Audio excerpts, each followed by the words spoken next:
บัดนี้เป็นครั้งที่3ตรงกับวันที่12พฤศจิกายน2568ข้าพเจ้านายเสริมสุขแก้วเขียนขอเปล่งวาจาสาธยายพุทธมนต์ถวายเป็นพุทธบูชาธรรมบูชาสังฆบูชาและเป็นอาจารยบูชาแด่องค์พระความปุติเถระเจ้าองค์หลวงปู่สำเร็จรุ่น หลวงปู่บุญเดชหลวงปู่ศิลาตลอดทั้งครูบาอาจารย์ผู้เป็นเจ้าของวิชาจินดามณีขอเทพเทวดาเจ้าทั้งหลายโปรดจงมาอนุโมทนาในการสวดสัทยายของข้าพเจ้านี้ขออนุภาพคุณพระรัตนตรัยครูบาอาจารย์และเทพเทวดาทั้งหลายโปรดจงบันดาลให้จิตของข้าพเจ้าเป็นสมาธิอันควรแก่การสวดสัทยายมนต์ต่อไป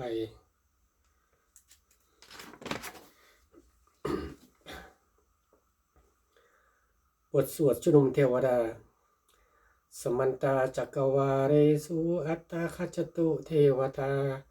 สัทธมังมุนิดาสัสสาสุนันตุสักขโมคทังสักเคกาเมจารูเปคิริสิขารตเตจันทาริเควิมาเนทีเปรเตจักขาเมตรุวนาคาเนเคหาวัทุมหิเคเต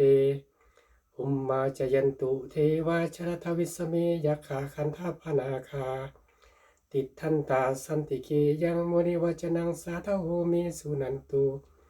ธรรมัสสวนาการโรอายัมพัทันธาธรรมัสสวนาการโรอายัมพัทันตาธรรมัสสวนาการโรอายัมพัทันตา บทสวดนามการสิทธิคาถานะโมตัสสะภะคะวะโตอะระหะโตสัมมาสัมพุทธัสสะนะโมตัสสะภะคะวะโตอะระหะโตสัมมาสัมพุทธัสสะนะโมตัสสะภะคะวะโตอะระหะโตสัมมาสัมพุทธัสสะบทสวดสัจจกริยาคาถานัตถิเมสรนังอัญญังพุทโธเมสรนังวรังเอเตนะสัจจวัชเชนะสุติเมโหตุสัพพทานัตถิเมสรนังอัญญังธัมโมเมสรนังวรังเอเตนะสัจจวัชเชนะสุติเมโหตุสัพพทานัตถิเมสรนังอัญญังสังโฆเมสรนังวรัง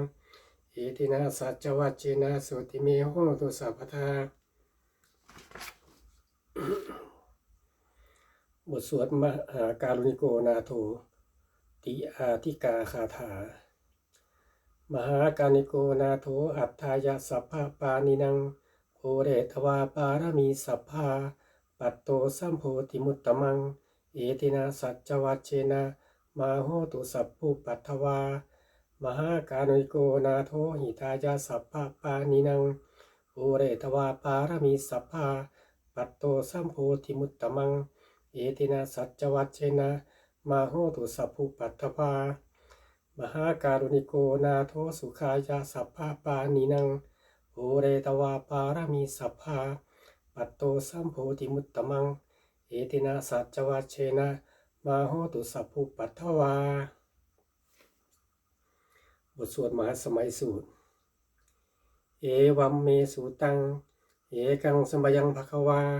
สักเกสุเปรติกปิวัสมิงมหาวเนมหตาภิกขุสังเขนะสัตถิงปัจจมัตเตหิภิกขุสเตหิสัพเพเหวะอรหันเตหิทัสสหิจโรกธาตูหิเทวทาเยภุยเยนะสันนิปติตาหุนติภควันตังทัสนายาภิกขุสังขันจะอัตโคจตุนังสุทธาสาธิกานังเทวนังเอตตโหสีอายังโคภควาสักเกสุเบรติกปีรวตุสมิงมหาวเนมหตาภิกขุสังเขนะสัตถิงปัจจมัตเตหิภิกขุสเตหิสัพเพหิวะอรหันเตหิทัสสหิจโรกธาตูหิเทวทาเยภุยเยนะสานิปริตาหุนติภควันตังทัสสนายาภิกขุสังขันจะญานุนามายามปีเยนะภควาเตนุกสังกเมยยามะอุปสังกมิตวาภควโตสันติเกปัญเจกคาธาภาเสยยามาติอัตโคตาเทวตาเสยยะธาปีนามาพระวาปุริโสสัมมันจิตังวาพาหังปัสสาเรยะปัสสาริตังวาพาหังสมิจเชยยะเอวะเมวะสุทาวาเสสุเทเวสุอันตริตาภควโตปุระโตปาตุระหังสุอัตโคตาเทวตาภควันตังอภิวาเทตวังเอกมันตังอัตถังสุเอกมันตังติตาโคเ เอกาเทวตาภควโตสันติเกอิมังคาทังอภาสีมหาสมัยโยปวนาสมิงเทวกายาสมาคตาอาคาตัมหะอิมังธรรมสมยังทักขิทาเยวะอปราริสังคันติอัตโคอปราเทวตาภควโตสันติเกอิมังคาทังอภาสีตัตตาภิโกสมาทางชูจิตตังอัตโนอุชูมะกังสุสาราติวานิตานิขเหตวาอินทิยานิราคันติปันติตาติอัตโคอปราเทวตาภควโตสันติเกอิมังคาทังอภาสีเจตวาคีรังเจตวาปริคังอินทาคีรังวจมะเมชาเตจรันติสุทาวิมาราจักขุมัทาสุทันตาสุสุนาคาติอัตโคปราเทวตาภควโตสันติเกอิมังคารังอภาสีเยเกจิปุสนังสรนังคตาสีนาเตกมิสันติอภายะโภมิงอหายามานุสังเทหังเทวากายังปเรสันติติอัตโคภควาภิกขุอามันเตสีเยปุเยนาภิกขเวทัสสสุโรกธาตุสุเทวตาสันนิปติตาหอนติตถาคตังทัสนายาภิกขุสังคัญจาเยปิเตภิกขเวอหิสุงอติตมัตถนังอรหันโตสัมมาสัมพุทธาเตสัมปีปะขตนังเอตระมะยีวะเทวตาสันนิปติตาอหิสุงเสยะธาปิไมหังเอตระหิเยปิเตภิกขเวภเวสันติอนาคมัตตานังอรหันโตสัมมาสัมพุทธาเตสัมปีปะขวันตานังเอตมะละเรวะเทวตาสันนิปติตาภเวสันติเสยะธาปิไมหังเอตระหิอาจิคิสามีภิกขเวเทวกายานังนามามิจิตตจิตสามีภิกขเวเทวกายานังนามานิเทสิสามีภิกขเวเทวกายานามานิทังสุนาถาสาตุกังมนาสิกโรธาภาสิสามีติเอวัมปันเตติโคเตภิกขุภควโตปัญจโสสุภควาเอตถาโหจาสีโลกามนุกัสสามียถาภุมาตยสิตาเยสิตาขีริคาพรังปะหิตตาสมาหิตาอุทูสีหาวะสันดีนะโรมหังสาปิสัมพุโนโอทาตมนาสาสุทาวิดาสมานาวิราปิโยปจเตยตวาวาเนกาปิรวัตเวตตัวมัจจิสัทธาสวกีสัสเนระเตเทวกายาอภิกันตาเตวิชนาภิกขโวเตจะอัตตมคดงสุตวาพุทธาสาสนังเตสัมปาตระหุยานังอมนุสาสรสนังอเปเกสตามัทธคุสหัสสังอสัตสตริงสัตตังเอเกสหัสสานังอมนุสาสนัตคุงอเปเกนันธมัทธคุงทิสาสภาพุทธาอหุงตันจะสัพพังอภิญญายาวาวกิตวานาจักคุมาตาโตอมัตตยิสัทธาสวกีสัสเนระเต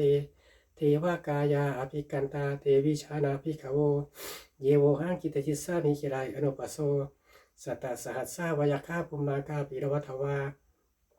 อิทิมันโตชูติมันโตวันนาวันโตยาสัสสิโนโมทามานาอภิกรรมุภิกขุนังสมัยติงวนังชาสหัสสาเหมะวตายาคาทานตวันนิโนอิทิมันโตชูติมันโตวันนาวันโตยาสัสสิโนโมทามานาอภิกรรมุภิกขุนังสมัยติงวนังสาตาคิราติสหัสสายาคาทานตวันนิโนอิทิมันโตชูติมันโตวันนาวันโตยาสัสสิโนโมทามานาอภิกรรมุภิกขุนังสมิติงวนังอิเจเตโสตสหัสสายาคาดาตวันนิโน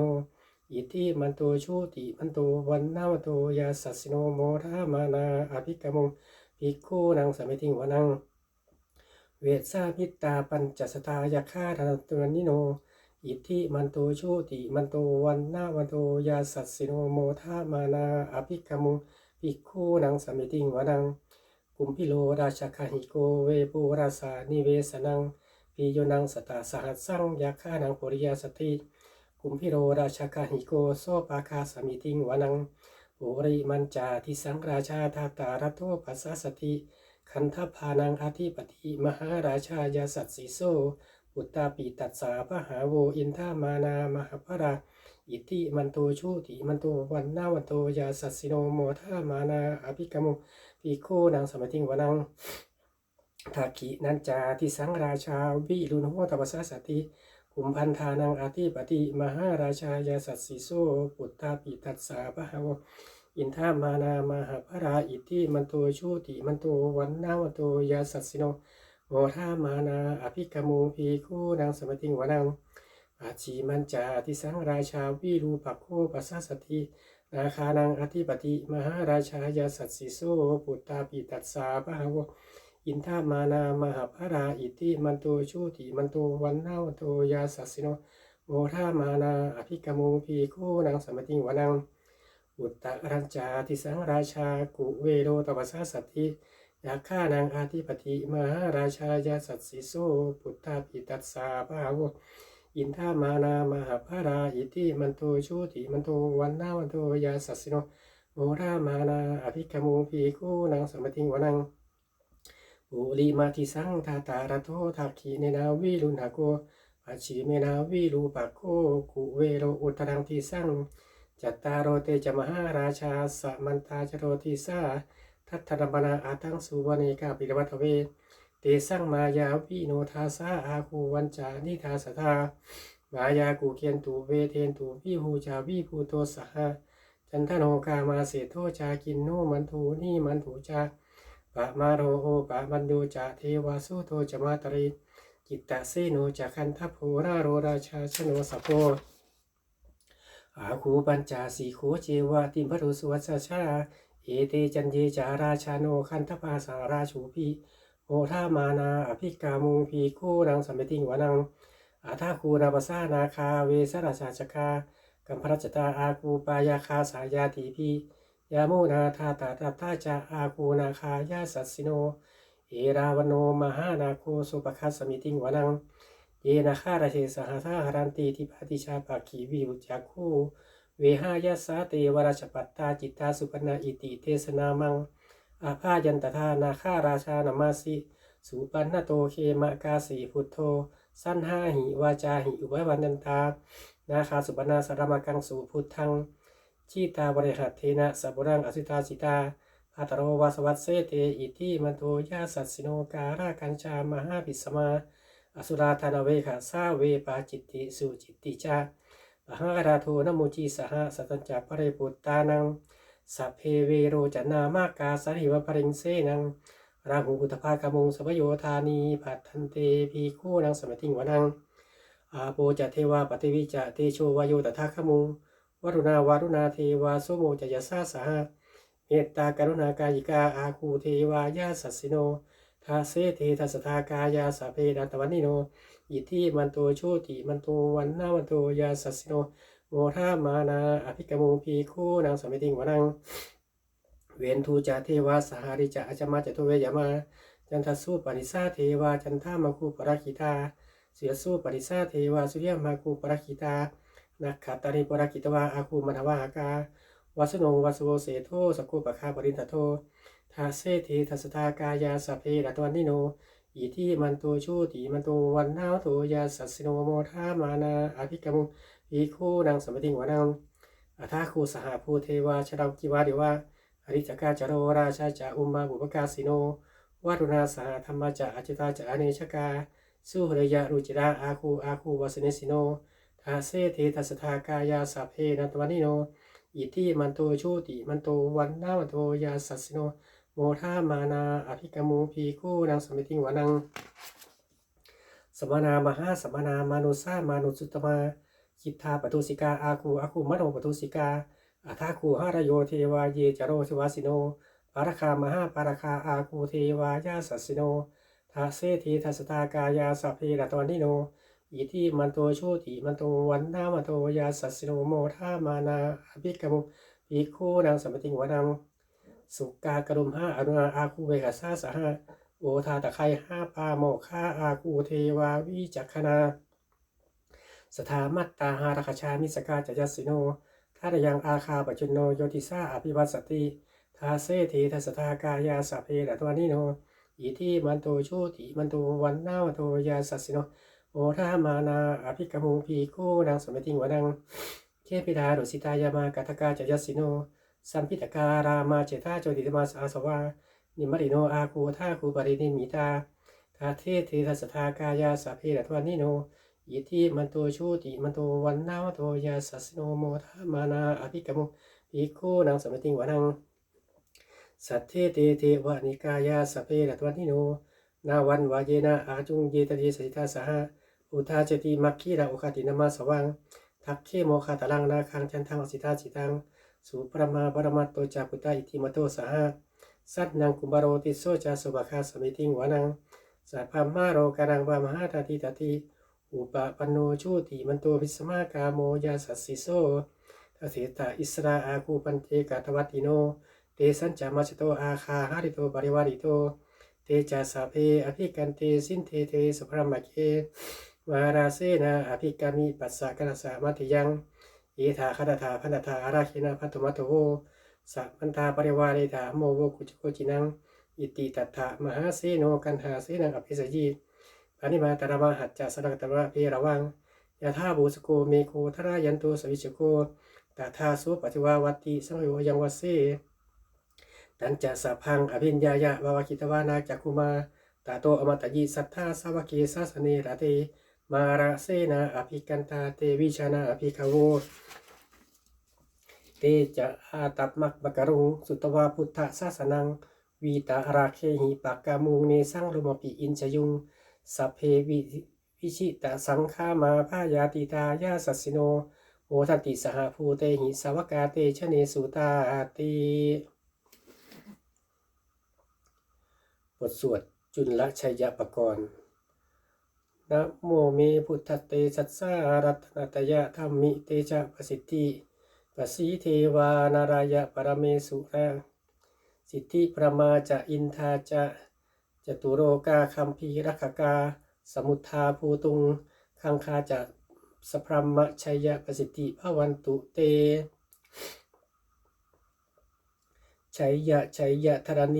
ณีอุทาทีอุทานีนาทีชัยยะฆ่าคนละตนดะนิไสนิไรไสเสนนะเมรุราชพลโนราชีชัยยะคัมภีระโสมพีนาเคียนทานาคีปิศาจภูตการีชัยยะทุนนิมิตาโรคีชัยยะสิงคีสุธาทานนะมุขชาชัยยะวารุณนะมุขสาตราชัยยะจำปาทินาคะกุระคันโทชัยยะคัจจคนนตุรงสุการะผู้ชงสีหพยัคฆทีปาชัยยะวารุณนะมุขยาติชิตะเสนารีปุณสุตีโนรรีชัยยะสุขาชีวีชัยยะธรณีตเรสทาสุชัยยะธรณีสาตินสทาชัยยะมังกรัตรัญญาภวเคชัยยะวารุณยักเคชัยยะรักขสีสุระผู้ชาเตชาชัยยะพัมเมนทัคนาชัยยะราชาที่ราชาชัยยะปัทวิงสัพพังชัยยะอรหังหันตาปัญเจกพุทธสาวังชัยยะมหิสุโรหโรหรินเทวาชัยยะพระมาสุรโคชัยยะนาโควิรุณโควิรูปโคจันติมาราวิอินโทจเวนะเตโยจักูวเรวรุโนปิจาอัคคีวาโจจะปาชุนโน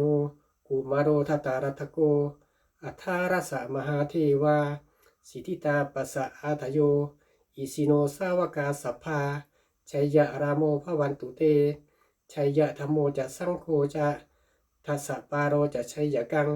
เอเตนะชัยยะเตเชนะชัยยะโสธีภวันตุเตเอเตนะพุทธเตเชนะโหตุเตชัยยะมังคารังชัยโยปีพุทธัสสะสิริมัตโตอายังมารัสสะจะปาปิตโมปาชาราโชอุโคสยัมโพธิมันเทปโมทิตาชัยยะตถาปัมมาคานามหิสิโนชัยโยปีพุทธัสสะสิริมัตโตอายังมารัสสะจะปาปิยมโตปชาสโยอุโคสยัมโพธิมันเทปโมทิตาชัยยะตถาอินทคานามหิสิโนชัยโยปีพุทธัสสะสิริมัตโตอายังมารัสสะจะปาปิมโตปชาสโยอุโคสยัมโพธิมันเทปโมทิตาชัยยะตถาเทวคานามหิสิโนชัยโยปีพุทธัสสะสิริมัตโตอายังมารัสสะจะปาปิมาโตปชาสโยอุโคสยัมโพธิมันเทปโมทิตาชัยยะตถาสุปันนาคานามหิสิโนชัยโยปีพุทธัสสะสิริมัตโตอายังมารัสสะจะปาปิมาโตปชาสโยอุโคสยัมโพธิมันเทปโมทิตาชัยยะตถานาคานามหิสิโนช ชัยโยปิพุทธัสสะสริมัตโตอายังมารัสสะจปาปิมัตโตปชาชโยอุโคสยัมโพธิมันเทปโมทิตาชยตถาสพัมมคณามหิสิโนชายันโตโพธิยามูเรสักยานังนันทิวัตโนเอวังตวังวิชโยโหหิชยจุชยมังคะเรปราธิจปันลังเกสีเสปตวิโมคะเรอภิเสเกสัพพุทธานังอาคาปโตปโมทติสุนัขขัดตังสุมังคารังสุปะพาตังสุทิตังสุขุโนสุมุโตจาสุยิทังพมาจาริสุปทักขินังกายกัมมังวาจากัมมังปทักขินังมาโนกัมมังปฏิทิเตปทักขินานิกัตวานาราพันตเตปทักขิเนเตอัตตารัฐาสุขิตาวิรุณหาพุทธศาสเนอาโรคาสุขิตาโหทะสหสัพเพหิยาติพิสุนันตุโพตุเยเทวะอัสมิงทาเนอติคตาตีคาโยกาสัทธาโหตุสุขิตาโหตุสัพพทา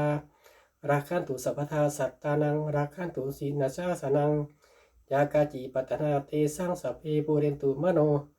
รัฐายุตตกาเรปวัสสันตุวัดสังวัดสาวราหากา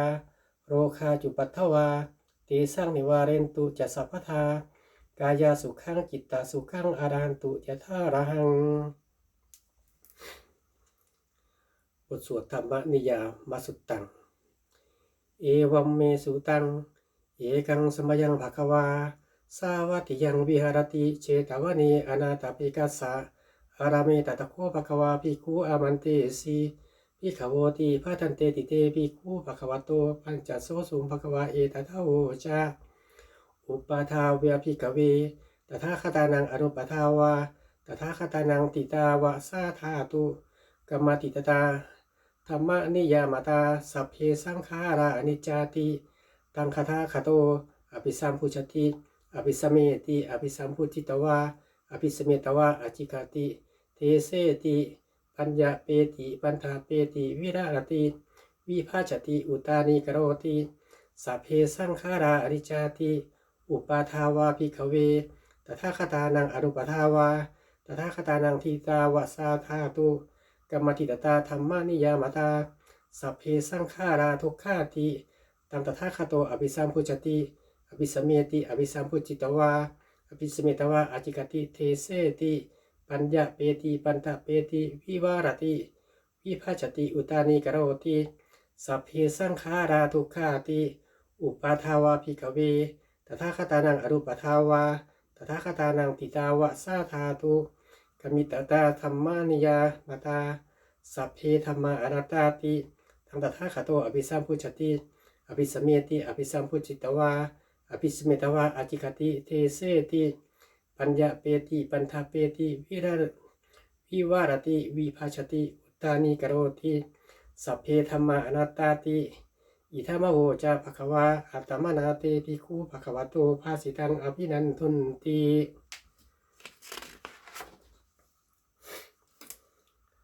บทสวดพระเทกรัตตคาถาอติตังนานวาคะเมยยานาปฏิกังเคียอนาคตังบุคคลไม่ควรตามคิดถึงสิ่งที่ล่วงไปแล้วด้วยอะไรและไม่พึงพะวงถึงสิ่งที่ยังมาไม่ถึงยาธาตีตัมปะหีนันตังอัปปะตัญจะอนาคตังสิ่งเป็นอดีตก็ละไปแล้วสิ่งเป็นอนาคตก็ยังไม่มาปัจจุปนัญจโยธัมมังตัทธาวิปัสสติอาสังหิรังอาสังกุปังตังวิธามุนภูหะเยผู้ใดเห็นธรรมอันเกิดขึ้นเฉพาะหน้าในที่นั้นๆอย่างแจ่มแจ้งไม่งอนแงนคอนแคนเขาควรพอกพูนอาการเช่นนั้นไว้อาเชวาจิตตะมาตาปังโกชรยามรณังสุเวความเพียรเป็นกิจที่ต้องทำวันนี้ใครจะรู้ความตายแม้พรุ่งนี้นาหิโนสังขารันเตนะมหาเสนะมัจจุนาเพราะการผัดเปลี่ยนต่อมัจจุราชซึ่งมีเสนามากมายเสนามากย่อมไม่มีสำหรับเราเอวังวิหาริมาตาปิง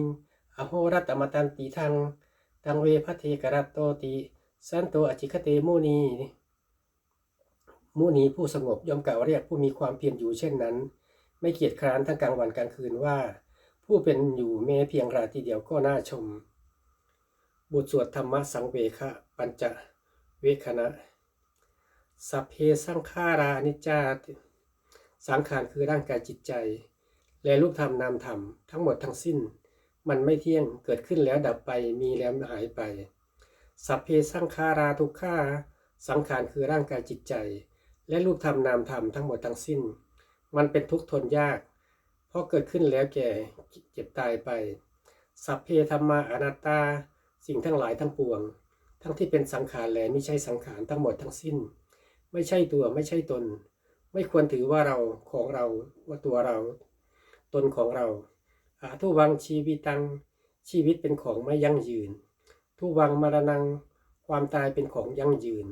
อาวัตสังมายามาริตพังเราจะพึงตายเป็นแท้มรณะปริโยสานังเมชีวิตังชีวิตของเรามีความตายเป็นที่สุดรอบชีวิตังเมอนิยตังชีวิตของเราเป็นของไม่เที่ยงมรณังเมนิยตังความตายเป็นของเที่ยงวัตะควรที่จะสังเวชอายังกายโยอจิรังร่างกายนี้ไม่ได้ตั้งอยู่นานอเปตะวิญญาโนขั้นปัสจากวิญญาณชุดโทอันเขาทิ้งเสียแล้วอธิเสสติจากนอนทับปัทวิงซึ่งแผ่นดินกริงขรังอีวะประดุจดังว่าท่อนไม้และท่อนฟืนนิรัตทั้งหาประโยชน์มิได้อริจาวัตสังขาราสังขารทั้งหลายไม่เที่ยงหนออุปาทาวะยันธรรมิโนมีความเกิดขึ้นแล้วมีความเสื่อมไปเป็นธรรมดาอุปจิตตวานิรุชันติการเกิดขึ้นแล้วย่อมดับไปเตสร้างวูปาสโมสุโคความเข้าไปสงบระงับสังขารทั้งหลายเป็นสุขอย่างยิ่งสัพเพสัตตามารันติจาสัตว์ทั้งหลายทั้งปวงกำลังตายอยู่มาลิงสุจามาริเซระที่ตายแล้วและกำลังจะตายตาเทวะหั่งมาริสามิเราจะตายอย่างนั้นเหมือนกันนัตติเมเอตทัสสังสโยความสงสัยในความตายนี้ย่อมไม่มีแก่เราเลยบทสวดเมตตายังกินจิยังกินจิกุสลังกัมมังสัพเพปีพะเตหิกตังปุญญังอนุโมทันตุสุนันตุโพนตาเยเทวะอัสมิงทาเนขติคทาทีคาโยกาสัทธาโหตุสุขิตาโหตุทุกขาปโมจตุมาตาปิตาสุขิตาโหตุทุกขาปโมจตุ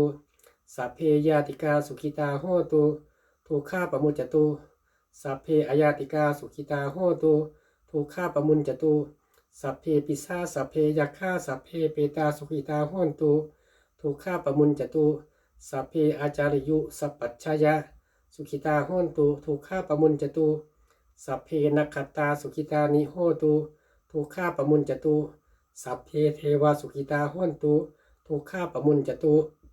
สัพเพสามะตินังสมิจฉันตุโวบทสวดบูชาหลวงปู่ทวดนะโมโพธิสัตโตอาคันติมายะอิติภควานะโมโพธิสัตโตอาคันติมายะอิติภควานะโมโพธิสัตโตอาคันติมายะอิติภควา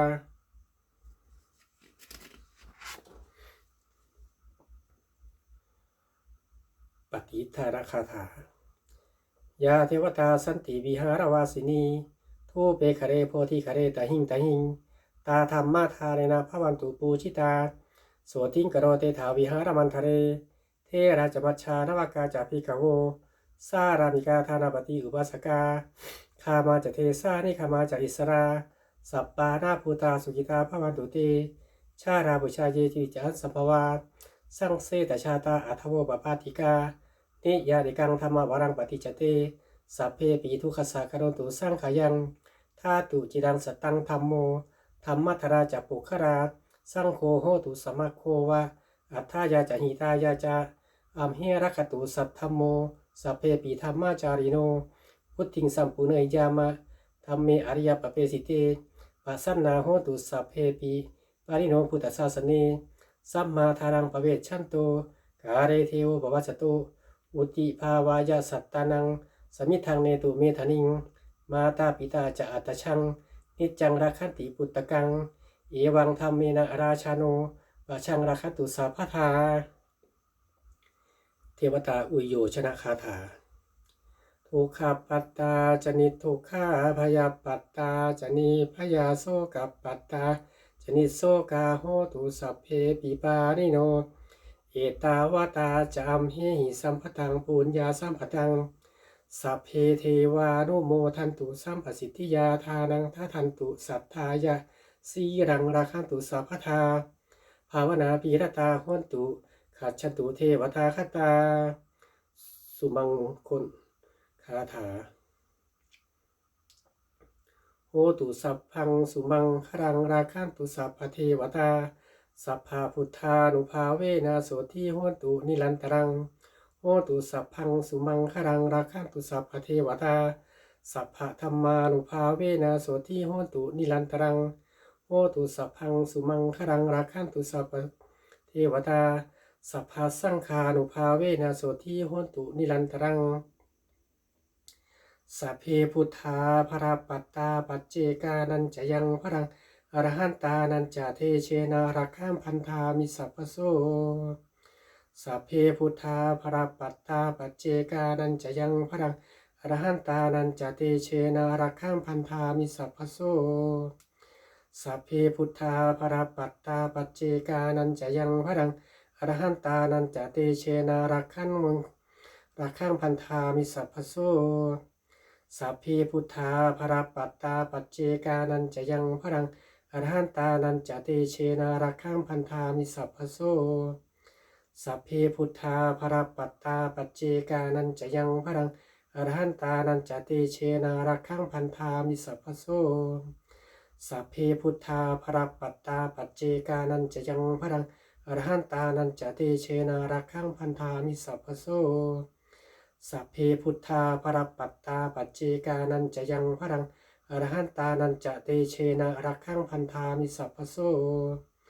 สัพเพพุทธาภราปัตตาปัจเจกานันจะยังพรังอรหันตานันจะเตเชนะรักขังพันธามิสัพพโส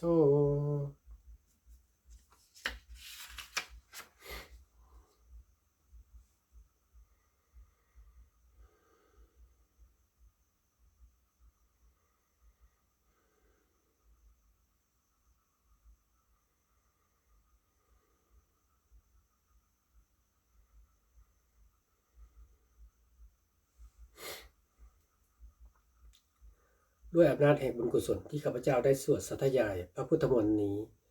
ข้าพเจ้าขอน้อมเกล้าอุทิศถวายเป็นพระราชกุศลแด่สมเด็จพระนางเจ้าสิริกิติ์พระบรมราชินีนาถพระบรมราชชนนีพันปีหลวงผู้เสด็จสู่สวรรคาลัยขออานิสงส์แห่งบุญกุศลนี้จงเป็นสัพพสิริมงคลแก่ข้าพเจ้าให้แคล้วคลาดปลอดภัยจากทุกโศกโรคภัยอันตรายทั้งปวงให้มีแหล่งรายได้อันสุจริตมั่นคงเป็นสัมมาอาชีพอันชอบธรรมคำว่าไม่มีอดอยากยากจนขออย่าได้มีแก่ข้าพเจ้าขอให้ข้าพเจ้ามีสัมมาทิฏฐิตั้งมั่นในพระธรรมคำสอนแห่งองค์สมเด็จพระสัมมาสัมพุทธเจ้าดำรงอยู่ในความดีความงามตลอดกาลนานอีกทั้งขอเทพเทวดาทั้งหลายผู้ได้อนุโมทนาสาธุการในบุญกุศลนี้โปรดประสิทธิ์ประสาทน้อมส่งอานุภาพแห่งมงคลไปสู่วัตถุมงคลพระปิตายอดเศรษฐีทั้งฝ่ายไทยและฝ่ายลาว